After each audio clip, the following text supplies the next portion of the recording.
రైలు వచ్చి ఆగగానే ప్లాట్ఫామ్ మీది ప్రయాణికుల హడావిడి.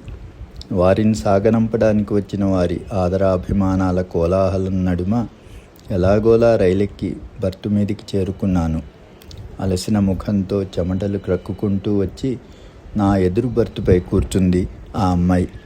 అమ్మాయేమీ కాదులేండి, 3 రోజుల క్రితం నా ఆప్తమిత్రుడు ప్రసాద్ తమ్ముడి కొడుకు పెళ్లిలో ఆమెను చూచినప్పటి నుండి ఆమెలో నాకు ఒక అమ్మాయి మాత్రమే కనిపించసాగింది. మళ్ళీ రైల్లో చూడగానే పరిచయాన్ని గుర్తు చేసుకుంటూ చిరునవ్వు ఒకటి కురిపించింది. స్వతహాగా నేను తక్కువగా మాట్లాడేవాడినే అయినా ఈ అమ్మాయితో ఎందుకో మాట్లాడాలనే అనిపించింది. అబ్బో, మా అమ్మ అయితే మరీను ఏదో గుర్తుకు తెచ్చుకుంటున్నట్లుగా తనలో తను నవ్వుకుంది. నా వలన కదా ఆ అమ్మాయి ఇష్టం లేని ఎవరితోనో హడావిడిగా పెళ్లికి సిద్ధపడాల్సి రావడం అంటూ రోధించాను. అత్తయ్య మామయ్యలు ఎంతగా విలపించారో, అసలు వాళ్ళందరికీ నా మీద ఎంత కోపం వచ్చిందో అని పరితపించిపోయాను. నన్ను శపించకండి, మన్నించండి అంటూ మనసులోనే వేడుకున్నాను.